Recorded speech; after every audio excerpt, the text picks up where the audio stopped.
En el capítulo 2 hay algo bien poderoso que quiero que veamos aquí. Vamos a ver varios pasajes, pero lo primero que quiero que vayamos es a Filipenses para ir tomando una introducción al tema, a la enseñanza.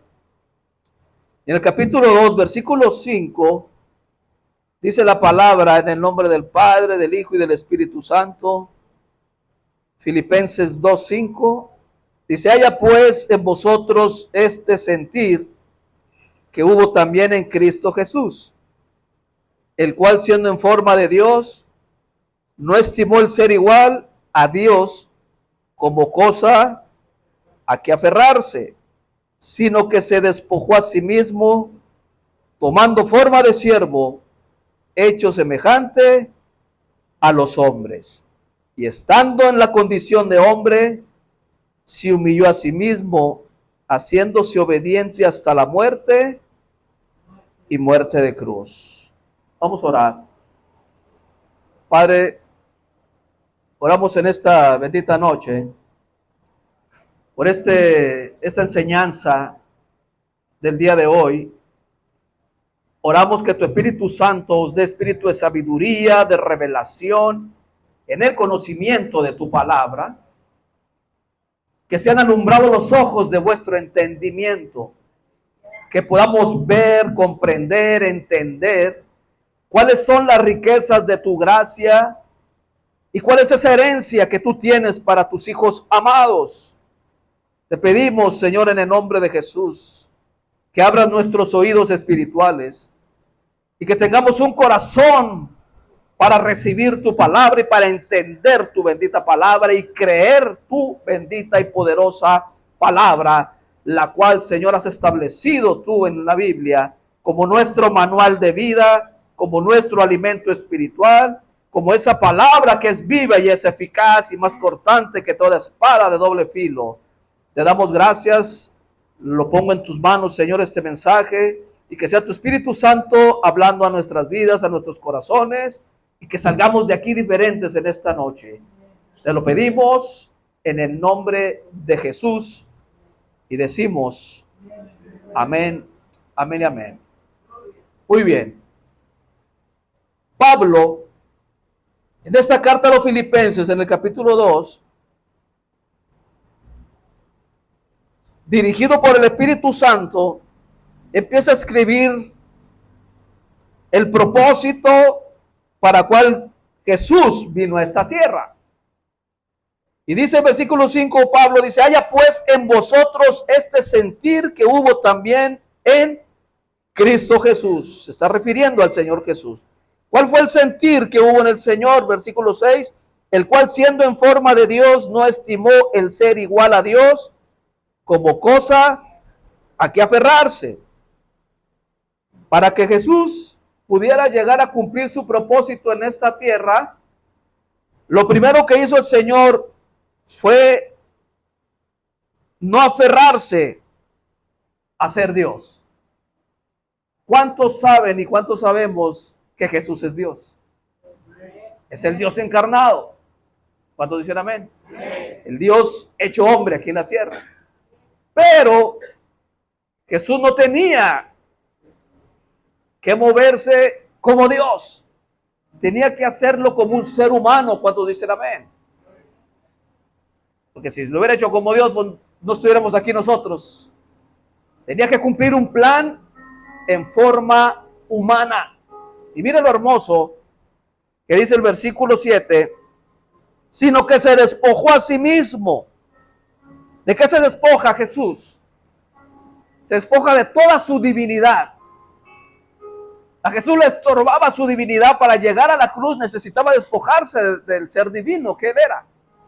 A nosotros, para poder cumplir el propósito de Dios en esta tierra, va a haber momentos en los cuales tenemos que despojarnos de ciertas cosas. ¿Cuántos dicen amén? Amén. Hay costumbres, hay malos hábitos, hay carácter, hay tantas cositas que usted sabe que se tiene que ir despojando de ellas. ¿Cuántos dicen amén? Si es que queremos cumplir el propósito para el cual fuimos diseñados.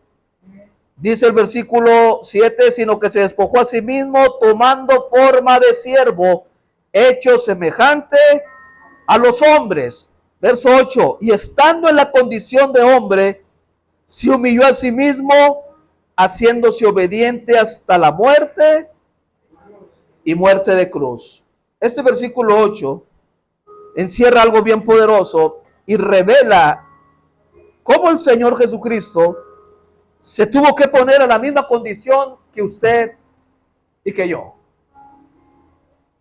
Se puso a la condición del ser humano.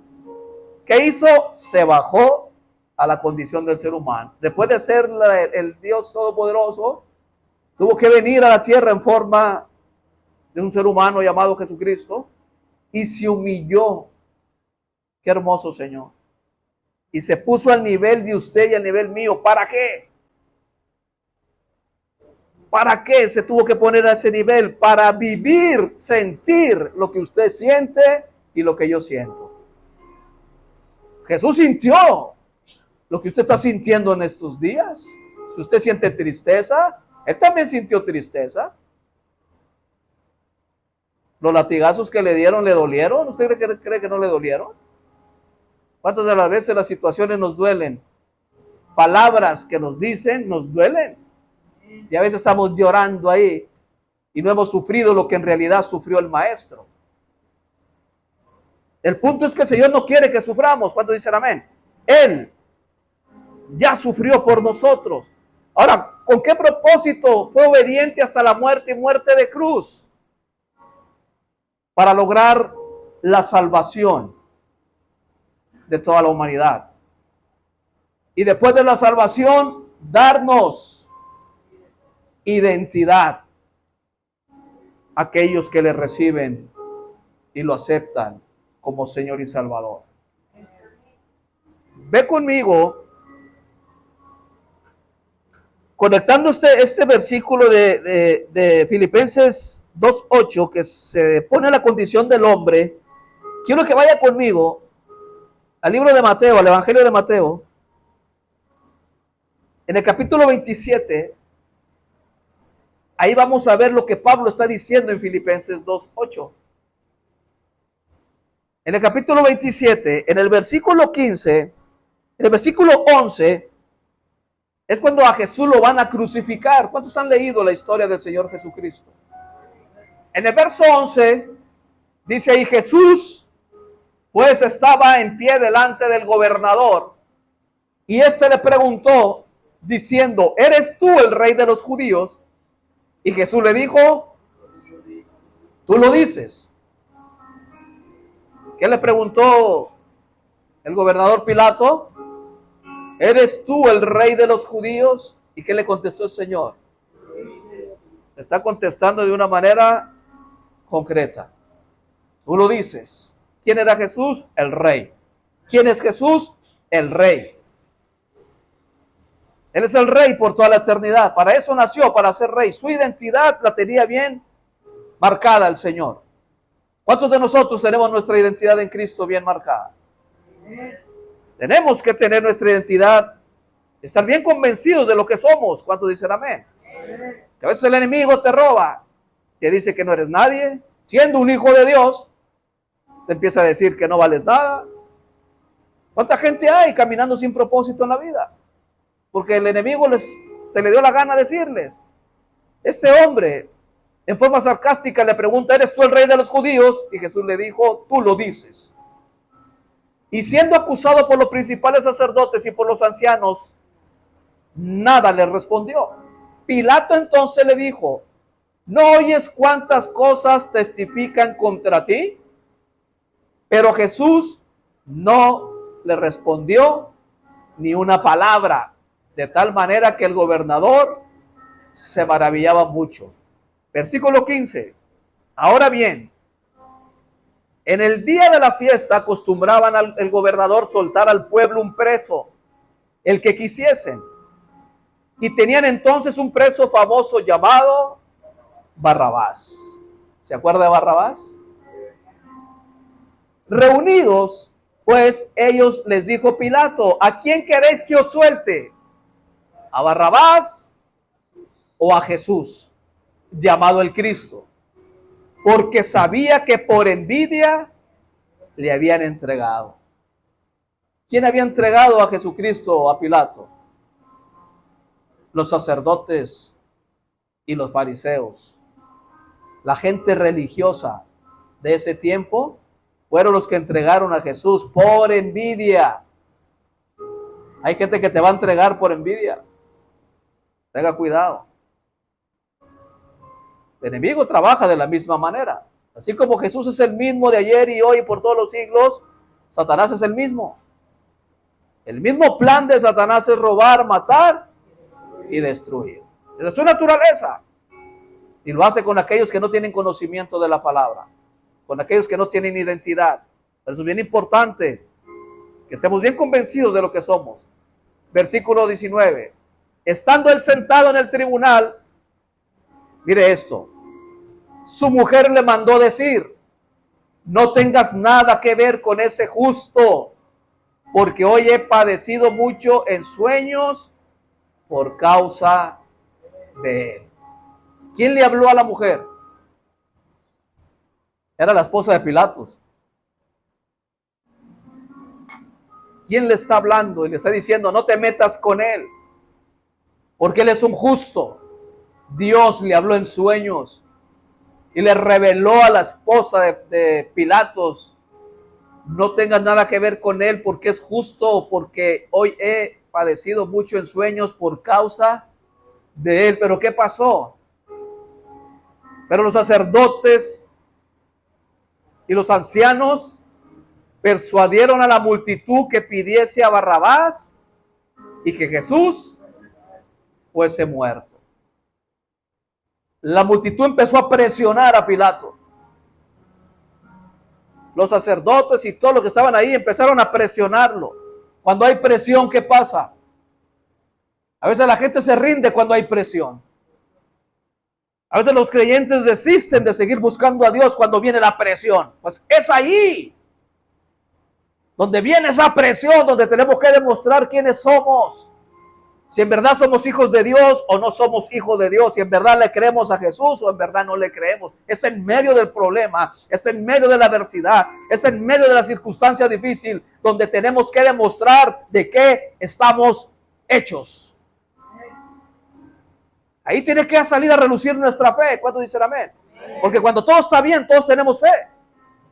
Cuando las cosas marchan bien, gloria a Dios, aleluya, todos felices y contentos. Pero cuando las cosas marchan mal, es ahí donde Dios dice: a ver, quiero verlos aquí, que me cantes. Quiero ver ahí que me alabes, que me adores, que me busques. Ahí es donde quiero verte.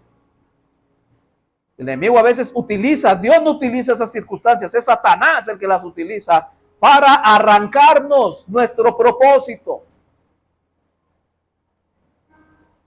Tenemos que ser creyentes en todo tiempo. ¿Cuántos dicen amén? Respondió el gobernador y les dijo: ¿a cuál de los dos queréis que os suelte? Y ellos dijeron: a Barrabás. Pilato les dijo: ¿qué pues haré de Jesús, llamado el Cristo? Todos le dijeron: sea crucificado. Y el gobernador les dijo: pues qué mal ha hecho. Pero ellos gritaban aún más, diciendo: sea crucificado. Viendo Pilato que nada adelantaba, sino que se hacía más alboroto, tomó agua y se lavó las manos delante del pueblo, diciendo: inocente soy yo de la sangre de este justo, allá vosotros. Y le responde todo el pueblo: su sangre sea sobre nosotros y sobre nuestros hijos. Entonces, versículo 26, le soltó a Barrabás, y habiendo azotado a Jesús, le entregó para ser crucificado. Entonces los soldados del gobernador llevaron a Jesús al pretorio y reunieron alrededor de él a toda la compañía, y desnudándole le echaron encima un manto de escarlata y pusieron sobre su cabeza una corona tejida de espinas y una caña en su mano derecha, e hincando la rodilla delante de él le escarnecían diciendo: salve Rey de los judíos. Muy bien. Esa historia, cuando leímos Filipenses 2, que dice que se puso a la altura del ser humano, Barrabás iba a morir crucificado. Barrabás era un hombre asesino y era un hombre que estaba ahí encerrado por sedición. Sedición significa, es una persona que alborota al pueblo, que arma mítines y tantas cosas revueltas. Esa era la especialidad de Barrabás. Y en el tiempo del Imperio Romano, porque Roma en ese momento eran los que gobernaban, eso era causa de muerte. Ponerse en contra del Imperio Romano era causa de muerte, y la muerte era ser crucificado. Barrabás estaba destinado a ser crucificado. Pero ¿quién se puso en lugar de Barrabás? Jesucristo. Jesús hubiera apelado ahí, haber dicho: yo no puedo ser crucificado, que lo crucifiquen a él. Pero ¿qué hizo Jesús? Se quedó callado. Porque él tenía que ponerse a la semejanza del hombre. Él tenía que cumplir un propósito y ser obediente hasta la muerte, y muerte de cruz. Por eso cuando sacan a Barrabás y el pueblo dice: suelten a Barrabás y crucifiquen a Jesús, Jesús no dijo absolutamente nada. Jesús no era un malhechor, Jesús era un hombre justo. Barrabás era un malhechor, era un criminal. Barrabás estaba ahí en un calabozo, esperando el momento en el cual lo iban a sacar para ser crucificado. Pero ¿qué pasa? Llega Jesucristo y toma el lugar de Barrabás. ¿Se fija qué hermoso? Toma el lugar de Barrabás. Barrabás ya destinado a morir, su condena era morir. Jesucristo llega y toma el lugar de Barrabás. Pero imagínate esa escena en la cárcel. Y no eran cárceles como las de aquí, eran calabozos. Él esperando, pensando, Barrabás diciendo: bueno, hasta aquí ya terminé. Ahorita en unas horas salen y van a cortarme la cabeza, se me acaba ya todo, mis sueños, mis metas, mis planes. No sé si Barrabás tendría familia. Pero empiezan a pasar muchas cosas por la mente de la persona. Y en ese momento llega el soldado y le dice a Barrabás: Barrabás, hoy es tu día de suerte. Hoy es tu día de suerte. Hoy quedas libre. Porque ya hay uno que va a tomar tu lugar. Así pasó con nosotros. Usted y yo estamos condenados a muerte. Usted y yo estamos así como Barrabás, esperando morir. Pero ¿qué pasó? Llegó Jesucristo y nos cambió la historia. Con su muerte y su resurrección nos cambió la historia. De morir nosotros crucificados en esa cruz, hoy somos libres. Y no solamente libres. Ve conmigo a la carta a los Romanos, capítulo 8.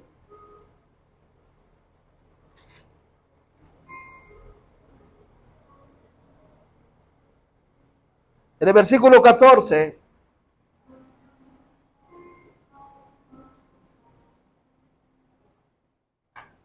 Dice: porque todos los que son guiados por el Espíritu de Dios, estos son hijos de Dios.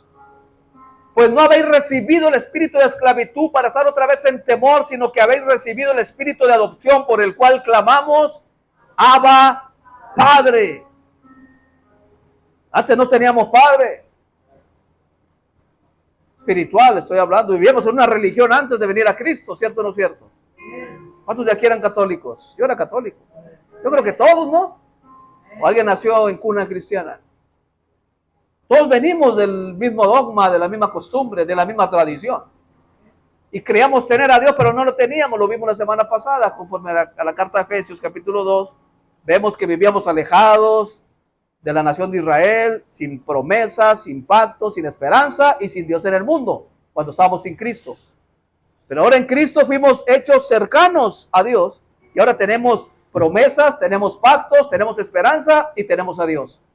Y más que eso, dice Pablo, pues no habéis recibido el espíritu de esclavitud para estar otra vez en temor, sino que habéis recibido el espíritu de adopción por el cual clamamos, Abba, Padre. Tú le puedes decir papá a Dios a la hora que se te antoje.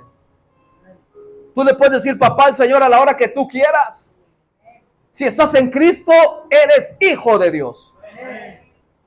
Lo dice Juan 1:12, mas a todos los que le recibieron, a los que creen en su nombre, les dio potestad de ser hechos hijos de Dios, los cuales no son engendrados de carne, ni de sangre, ni de voluntad de varón, sino de Dios. Y otra traducción dice, son engendrados por el Espíritu de Dios. El Espíritu Santo viene en el día que tú te convertiste a Cristo. Ese día llega el Espíritu Santo y hace una fusión con tu espíritu. Tu espíritu que estaba muerto, nuestro espíritu que estaba muerto en delitos y pecados, renace a una nueva vida. Que el Espíritu de Dios trae vida, dice Job, que el soplo del Omnipotente nos hizo y el Espíritu de Dios nos da vida. Y nos da una identidad que es ser hijos de Dios. Y dice el versículo 16, mira, lo más poderoso. El Espíritu mismo da testimonio a nuestro espíritu de que somos hijos de Dios. Y si hijos, también herederos, herederos de Dios y coherederos con Cristo Jesús. Dígale que está a su lado, yo soy un hijo de Dios, soy un heredero de Dios y soy un coheredero con Cristo. Den un aplauso al Señor. ¿Se da cuenta? ¿Por qué tenía que morir el Señor? Ese Barrabás salió ganón. Salió ganón. Porque él iba a morir. Pero nosotros salimos más ganones que Barrabás. Porque no solamente nos salva, nos da una identidad. Hijos, nos da una posición. Herederos, doble posición, coherederos juntamente con Cristo. ¿Qué más queremos? Tenemos una herencia. ¿Cuántos dicen amén? Hay una herencia. ¿Cuántos conocen esa herencia?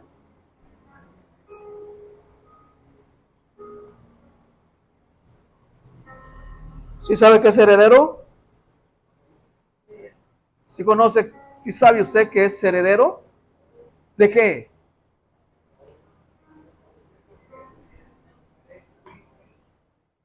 De todo lo que Cristo hizo. Todo lo que Cristo logró nos pertenece a usted y a mí como hijos de Dios. Se agarra la Biblia y en la Biblia, del libro de los Hechos al libro de Apocalipsis, hay una herencia. Eso es nuevo pacto. Somos herederos de un nuevo pacto. Y si usted lee Hechos hasta Apocalipsis, que se lo recomiendo que lo lea, tome ese tiempo y vaya a leer, se va a dar cuenta de todo lo que le pertenece en Cristo Jesús. A veces por ignorar la palabra, nos perdemos, nos privamos de lo que nos pertenece. Oseas 4:6. Oseas 4:6. Mi pueblo perece por la falta de conocimiento.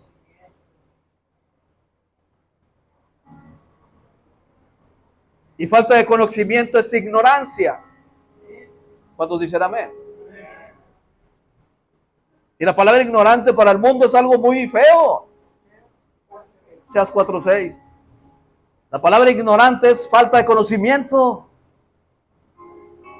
O sea, ignoras algo, eso es. La gente se ofende porque eres un ignorante y se enojan.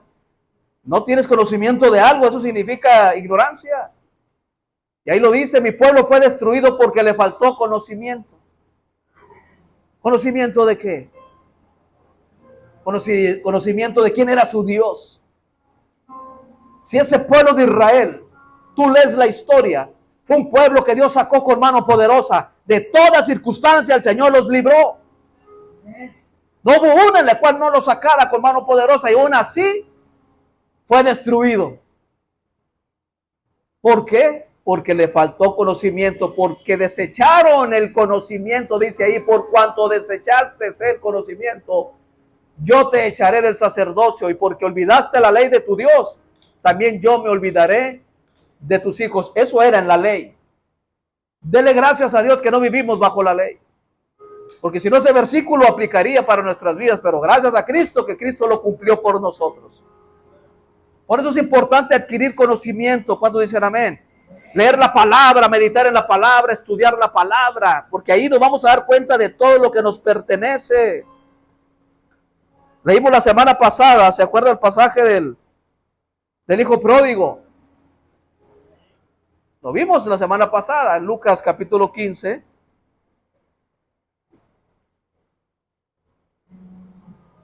Lucas capítulo 15. En el versículo 13. No, el versículo 11 dice, también dijo, un hombre tenía 2 hijos. Y el menor de ellos dijo a su padre, padre, dame la parte de los bienes que me corresponde, y les repartió los bienes. No muchos días después, juntándolo todo, el hijo menor se fue lejos a una provincia apartada y allí desperdició sus bienes viviendo perdidamente. Y cuando todo lo hubo malgastado, vino una gran hambre en aquella provincia y comenzó a faltarle. El hijo pródigo le pide la herencia a su papá, se la pide antes de tiempo. El papá le da su parte, el hombre tiene 2 hijos y le da la parte a uno, y uno se va y se la gasta. En el lugar donde estaba vino una gran hambre y le comenzó a faltar todo. Después de tener una herencia, imagínense, se la gastó toda. Y fue y se arrimó a uno de los ciudadanos de aquella tierra, el cual envió a su hacienda para que apacentase cerdos. Y deseaba llenar su vientre de las algarrobas que comían los cerdos, pero nadie le daba. ¿Cómo estaba la situación de este hombre ahí? Pésima, fatal. Después de tener una herencia, la situación en la cual se encuentra es una situación de extrema pobreza. Extrema, imagínate. Y era heredero. Y estaba batallando ahí, comiendo. Fíjese lo que quería, de perdido, que le dieran la comida que le daban a los cerdos. Imagínese la condición de la persona. Deseaba llenar su vientre de las algarrobas que comían los cerdos, pero nadie le daba. Y volviendo en sí, dijo, ¿cuántos jornaleros en casa de mi padre tienen abundancia de pan y yo aquí perezco hambre? ¿De quién se acordó? De su papá. Vaya siguiendo la historia. Me levantaré e iré a mi padre y le diré, Padre, he pecado contra ti, contra el cielo y contra ti. Empieza a hacer algo el hombre. Ya no soy digno de ser llamado tu hijo. Hazme como a uno de tus jornaleros. Ahí está. Cómo el enemigo empieza a robarle la identidad. Aquí estamos hablando de creyentes. Cuando el creyente falla, cuando el creyente la riega, cuando el creyente se equivoca, el enemigo siempre viene a atacarte la mente, conciencia de pecado. Ya no eres digno de que le pidas a Dios. Ya no le pidas por lo que hiciste, Dios no te responde y empieza a acusarte y a condenarte. Y mucha gente, como no conoce su identidad, se la cree. ¿Ya para qué voy a la iglesia, hermano? Si estoy bien mal. No hay perfecto, dice la Biblia. No hay justo ni a un uno. El único justo y perfecto se llama Jesucristo. Nosotros estamos caminando hacia la perfección. Pero en ese camino usted y yo decidimos o nos perfeccionamos o nos quedamos como estamos. Aquí es decisión. Este hombre ya no tenía nada y tomó una decisión. Se acordó de que tenía un papá. Se acordó de que tenía un padre. ¿Y su padre qué era? Rico, millonario. Se levantó y fue a su padre y le empieza a decir, Padre, ya no soy digno de ser llamado tu hijo, hazme como a uno de tus jornaleros. Y levantándose vino a su padre, y cuando aún estaba lejos, ¿qué pasó? Lo vio su padre y fue movido a misericordia y corrió y se echó sobre su cuello y le besó. El padre lo estaba viendo ¿desde dónde? Desde lejos. ¿Qué estaba haciendo el padre ahí? Esperando. Sabía que su hijo algún día iba a regresar. Por eso estaba ahí esperando, viendo él. Hoy regresa mi hijo. Hoy regresa mi hijo. Así está el Padre. Así está nuestro Padre. Esperándonos y viéndonos desde lejos. Para que regresemos a su presencia. Para que regresemos a su casa. Porque fuera de Él, nada podemos hacer, dice Juan 15:7. Separados de mí, nada podéis hacer. Pero el Padre ahí está, mira, qué hermoso. El hombre se había equivocado. El hombre había fallado. ¿Cuántas de las veces fallamos? ¿Cuántas de las veces nos equivocamos? Y aún así, el Señor ya está. Ve conmigo Proverbios 24. Esto es para aquellos que de repente el enemigo quiere jugarte ahí la parte. Capítulo 24, verso 16. ¿Qué dice? Porque 7 veces cae el justo y vuelve a levantarse. ¿Qué hizo el hijo pródigo? Se levantó. Actitud: voy a ir a la casa de mi padre. 7 veces va a caer el justo, está escrito. Y se va a volver a levantar. Esa es una promesa de parte del Señor para nosotros. Si te caes en este caminar, sacúdete el polvo, levántate y vuelve a caminar. No te quedes ahí. No te quedes donde se quedan los perdedores, donde se quedan los derrotados. Los derrotados ya no quieren avanzar, los derrotados ya no quieren seguir adelante. Esos se conforman con los golpes que la vida les da. Nosotros no tenemos que conformarnos, nosotros tenemos que avanzar. Porque los de fe son los que avanzan para lograr el propósito de Dios en sus vidas. ¿Cuántos dicen amén? Dale un aplauso al Señor.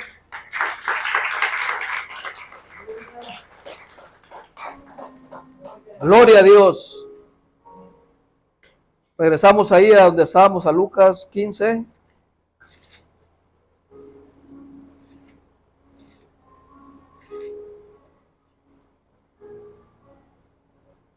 Usted es digno, porque Jesús nos hizo dignos. No por lo que hagamos ni lo que seamos, no, es por lo que Cristo hizo por nosotros en esa cruz. ¿Cuántos dicen amén? Estamos ahí en Lucas 15, en el versículo 22. En el 21 dice: y el hijo le dijo: Padre, he pecado contra el cielo y contra ti, ya no soy digno de ser llamado tu hijo. Pero el padre le dijo a sus siervos: sacad el mejor vestido y vestirle, y poner un anillo en su mano y calzado en sus pies, traer el becerro gordo, matarlo y comamos y hagamos fiesta, porque mi hijo muerto era y ha revivido, se había perdido y es hallado. Y comenzaron a regocijarse. Estaba perdido y lo encontraron. Para el padre estaba muerto, pero revivió. ¿Y qué hizo el padre? Le hicieron una fiesta. Si tú ves la historia, nunca dejó de ser hijo. ¿O sí dejó de ser hijo? ¿Y el padre qué le dijo? Lo abrazó, le dio un beso. Vístanlo. la expresión del amor de Dios en ese pasaje. Te equivocaste, hijo mío, te estoy esperando con los brazos abiertos. La regaste, hija mía, te estoy esperando con los brazos abiertos. Fallamos, Él sabe que vamos a fallar, sabe que la vamos a regar. El punto es, no te quedes ahí, levántate y ve a la casa de tu Padre. Que el Señor nos va a recibir porque Él nos ama como un Padre amoroso. Nunca, nunca, nunca nos va a desechar. A veces nosotros como padres somos muy duros con los hijos. ¿Cuántos dicen amén? A veces somos muy duros con los hijos. Además, fijémonos en este espejo.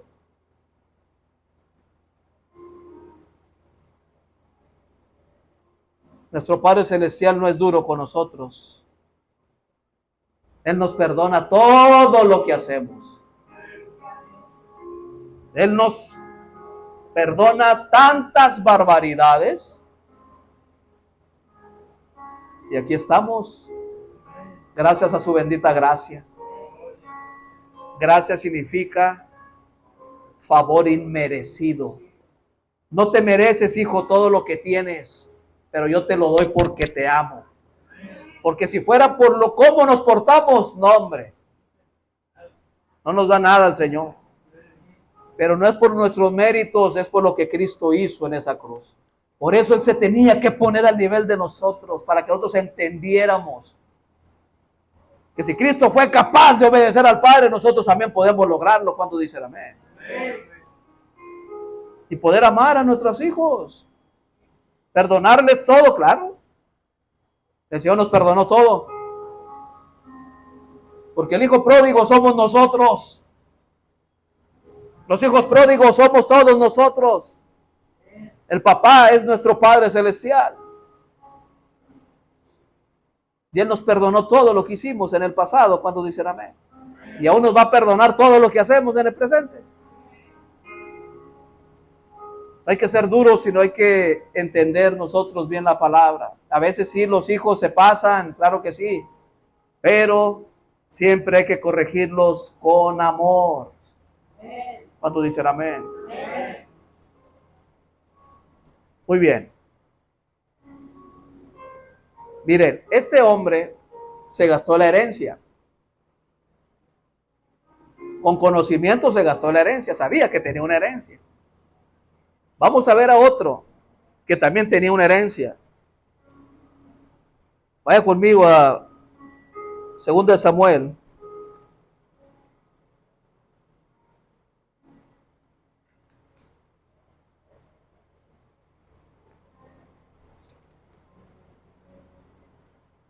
Segunda de Samuel,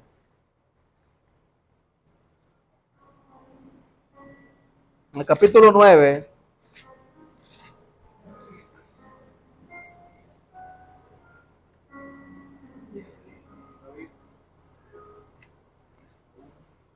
Segunda de Samuel 9, versículo 1. Aquí hay una historia de un hombre llamado Mefiboset. Es una historia bien hermosa y tiene que ver con una herencia también. Dijo David: ¿ha quedado alguno de la casa de Saúl a quien haga yo misericordia por amor de Jonatán? David en ese momento era el rey de Israel. Saúl fue el rey anterior y Jonatán era el hijo del rey Saúl. Había un siervo de la casa de Saúl que se llamaba Siba, al cual llamaron para que viniese a David. El rey le dijo: ¿eres tú, Siba? Y él respondió: tu siervo. El rey le dijo: no ha quedado nadie de la casa de Saúl a quien haga yo misericordia de Dios. Y Siba respondió al rey: aún ha quedado un hijo de Jonatán. ¿Cómo estaba? Lisiado de los pies. ¿Qué puede hacer una persona lisiada de los pies? Nada. Nada. Entonces el rey le preguntó: ¿dónde está? Y Siba respondió al rey: he aquí, está en casa de Maquir, hijo de Amiel, en Lodebar. Lodebar era un lugar de lo peor. Lodebar era un lugar donde había mucha inmundicia, enfermos a más no poder. Era un lugar de una miseria extrema. Haz de cuenta que como la sociedad, ya ve que la sociedad cataloga, pone estatus y estándares, la escoria del mundo estaba en ese lugar Lodebar. Gente que ya nadie quiere, gente detestable para el mundo, pero para Dios no. Cuando dicen amén. Ahí estaba este hombre llamado Mefiboset. ¿Quién era Mefiboset? Vamos a Primera de Samuel.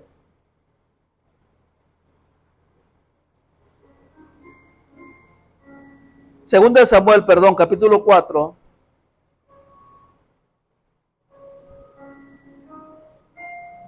Segunda de Samuel 4, versículos del 1 al 4.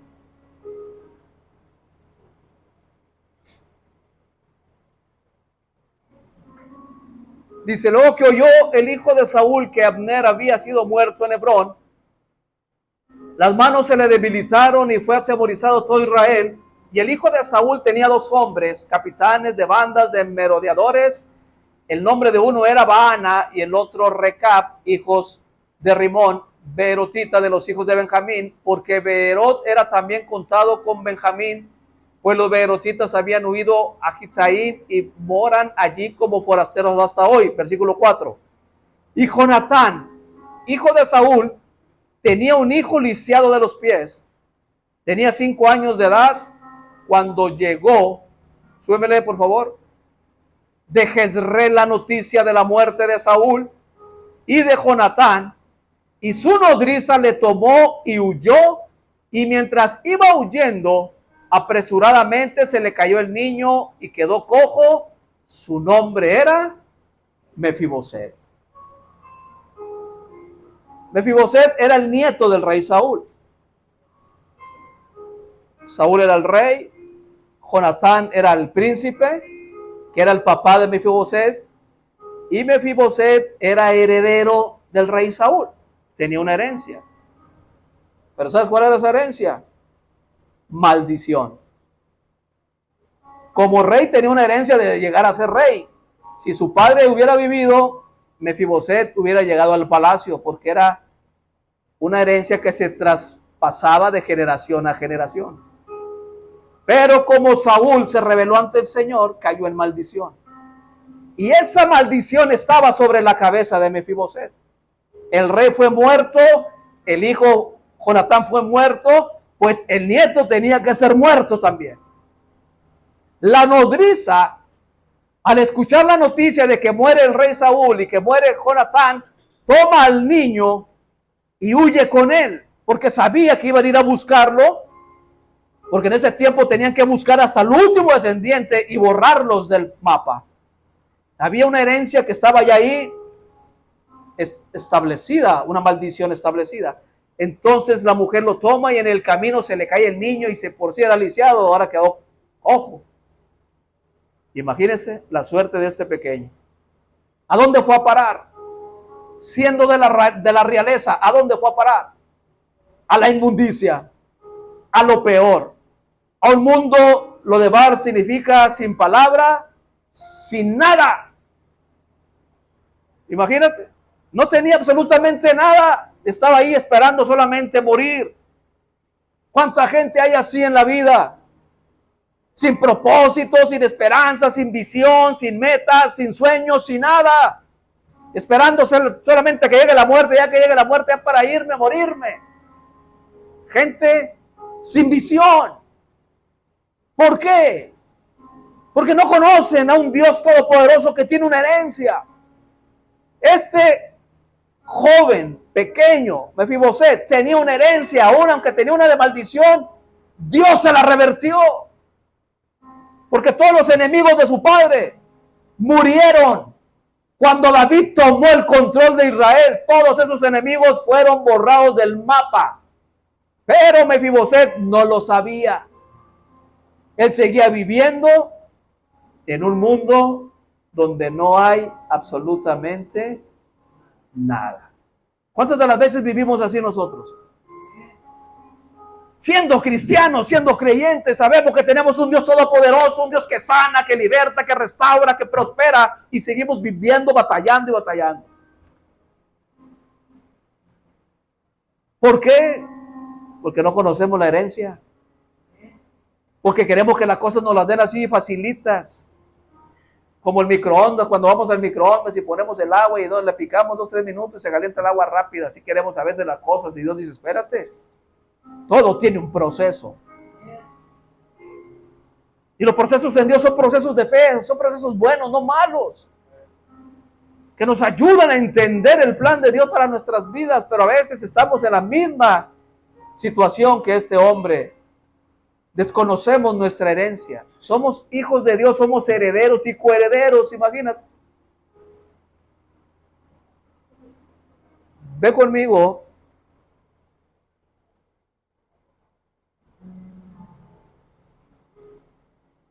a 1 Samuel, capítulo 12.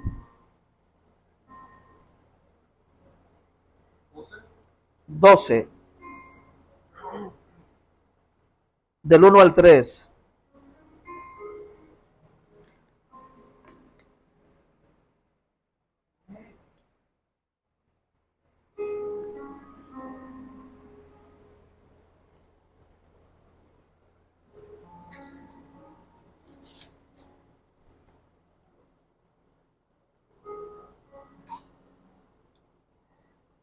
No, sabes que bríncate al 20, mejor. 1 Samuel 20.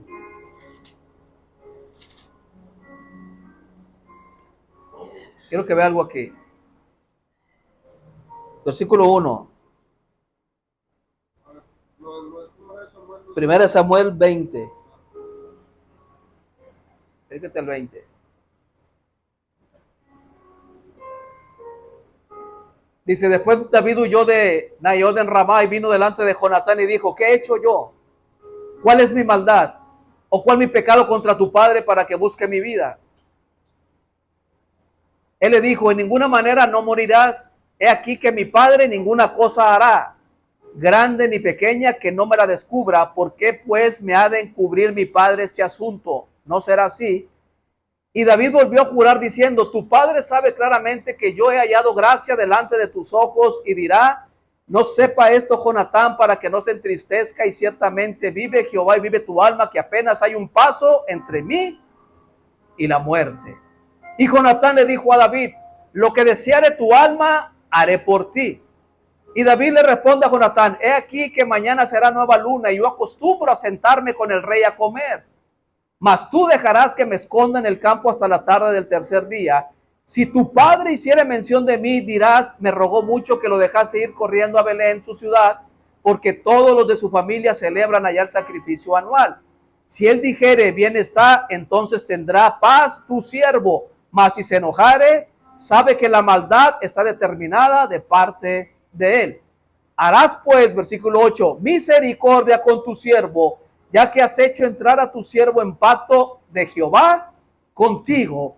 Y si hay maldad en mí, mátame tú, pues no hay necesidad de llevarme hasta tu padre. Ahí están haciendo un pacto entre ellos dos, entre Jonatán y David, porque Saúl quería matar a David.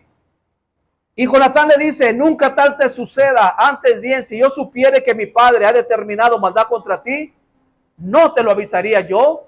Dijo entonces David a Jonatán, ¿quién me dará aviso si tu padre te respondiere ásperamente?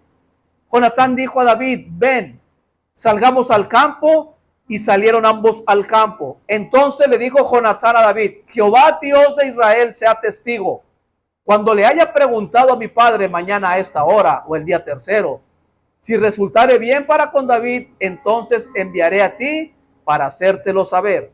Pero si mi padre intentare hacerte mal, Jehová haga así con Jonatán, y aún le añada, si no te lo hiciere saber, te enviaré para que te vayas en paz, y esté Jehová contigo como estuvo con mi padre.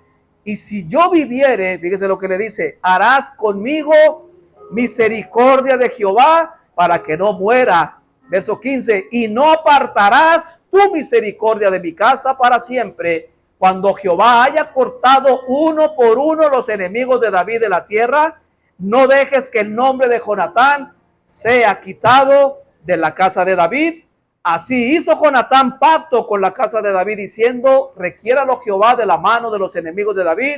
Y Jonatán hizo jurar a David otra vez, porque le amaba, pues le amaba como a sí mismo.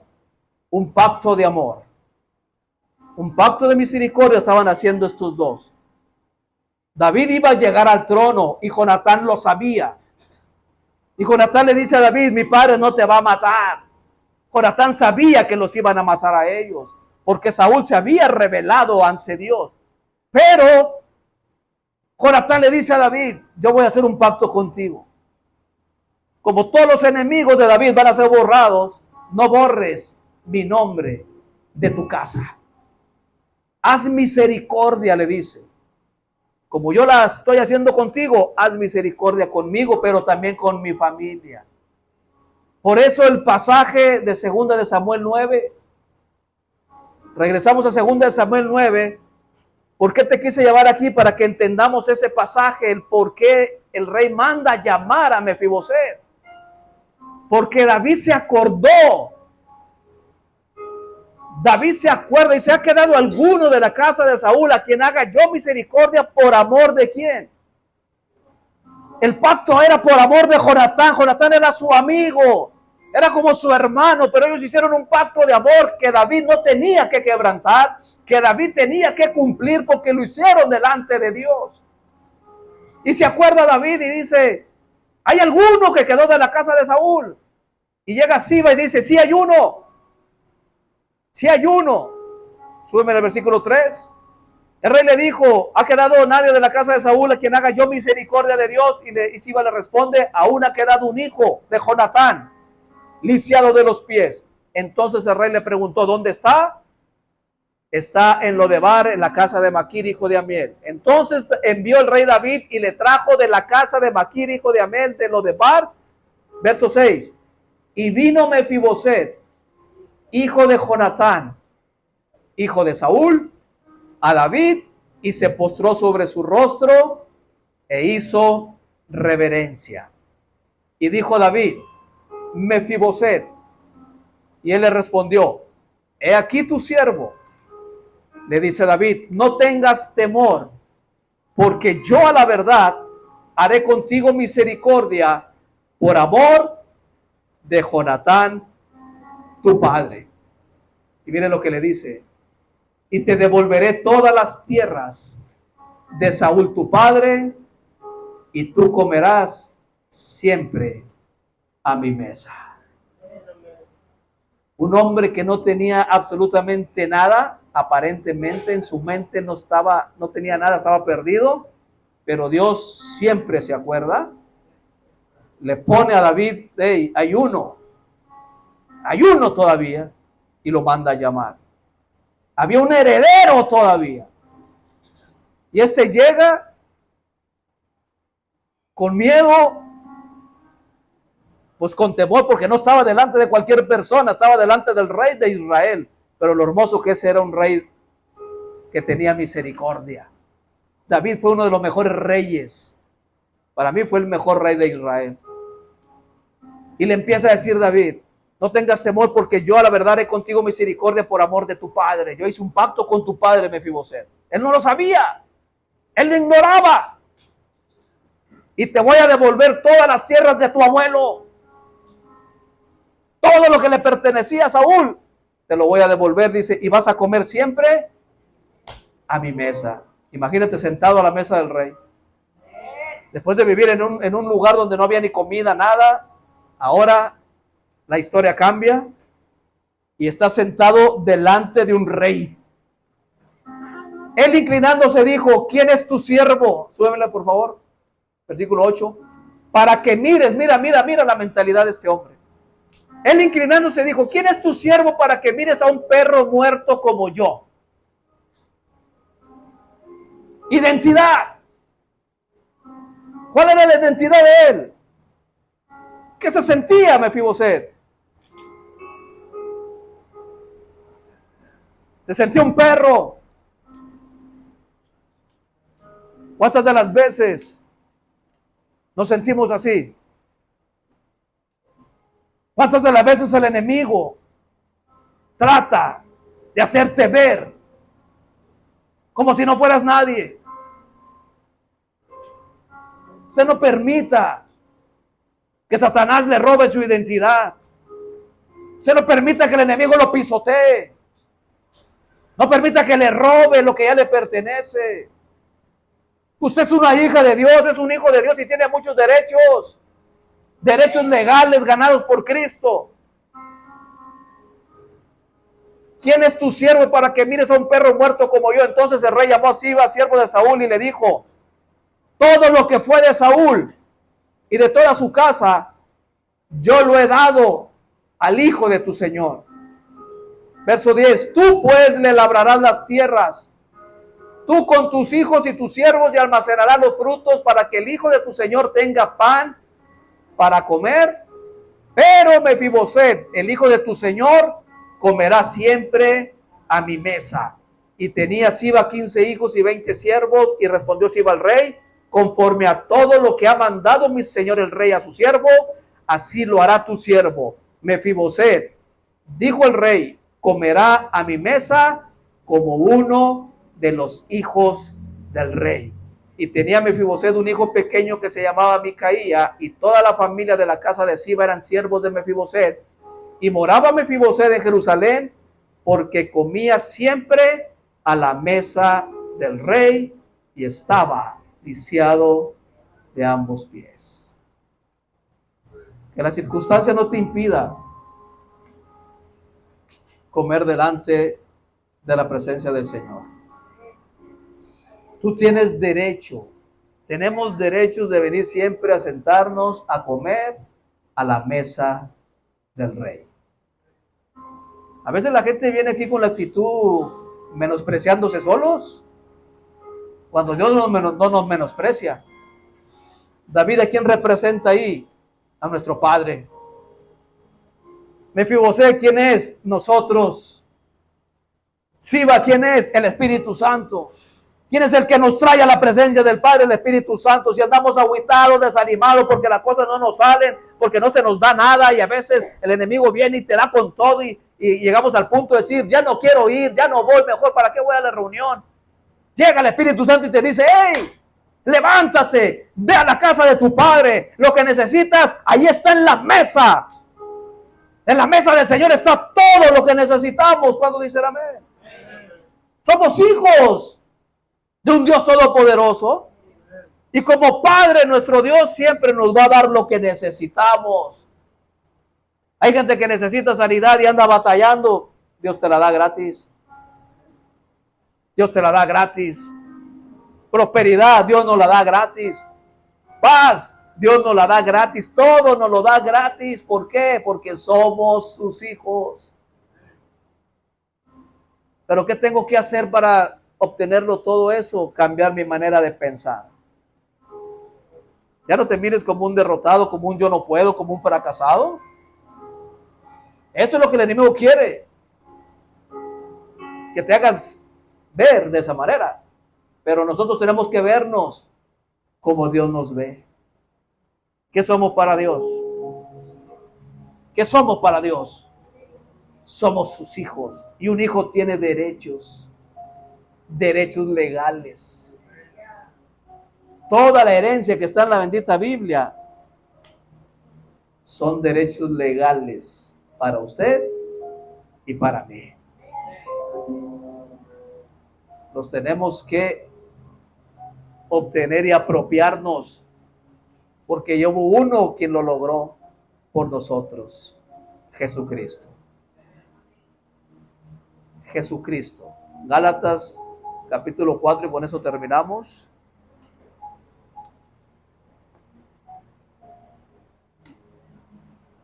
Cuando usted venga a la reunión, venga con esta mentalidad: yo voy a sentarme a la mesa del Rey. Yo voy a sentarme a la mesa de mi Padre. ¿Y en la mesa de mi Padre qué hay? Todo. Abundancia. Amén. Abundancia de todo. Pero también digo, entre tanto, que el heredero es niño, en nada difiere del esclavo, aunque es señor de todo. Diga, yo soy señor de todo. Dice, sino que está bajo tutores y curadores hasta el tiempo señalado por el Padre. Verso 3, así también nosotros cuando éramos niños estábamos en esclavitud bajo los rudimentos del mundo. Éramos niños, cuando dicen amén. Pero ya no somos niños, ya estamos creciendo, ya somos adultos en Cristo, amén. Siga creciendo, siga avanzando. Dice, pero cuando vino el cumplimiento del tiempo, Dios envió a su Hijo, nacido de mujer y nacido bajo la ley, para que redimiese a los que estaban bajo la ley, a fin de que recibiésemos la adopción de hijos. Y por cuanto sois hijos, Dios envió a vuestros corazones el espíritu de su Hijo, el cual clama, Abba, Padre. Así que ya no eres esclavo, sino hijo, y si hijo, también heredero de Dios por medio de Cristo. Gloria a Dios. Alábele que Él vive. Dígale gracias, Señor. Gracias porque yo soy tu heredero. Ahí está. Eres un heredero y una heredera del Dios Todopoderoso. Lo tenemos todo. Todo lo tenemos. Para disfrutar la herencia tenemos que adquirir conocimiento. Leer nuestro testamento. ¿Cuántos dicen amén? Y el testamento es la palabra. Nunca permita que el enemigo le impida venir a la reunión. Porque no hay nada más importante que estar en la mesa del Señor. El enemigo sabe lo que tú vienes a adquirir a este lugar. Sabe lo que vas a adquirir cuando vas a la iglesia. Sabe que vas a adquirir conocimiento. Nosotros no vivimos una religión, tenemos una relación con Jesucristo, el dador de la vida. La religión no nos ayuda en nada. La bendita palabra poderosa de Dios es la que nos conecta con nuestro propósito. Es la que alumbra nuestro entendimiento para que nosotros veamos lo que Dios ya nos dio y cómo poder obtenerlo ahora nosotros y se manifieste en esta bendita tierra. Dios es bueno. Dios nos ama. Hay una ilustración bien hermosa que yo escuché hablando de testamento, de herencia.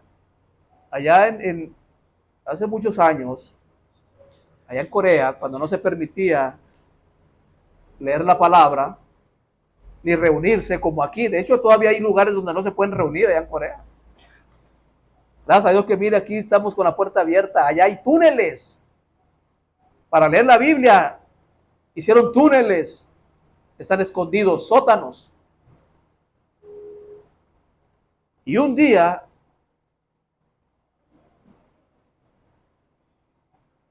dieron una ley de toque de queda que no querían a nadie en la calle.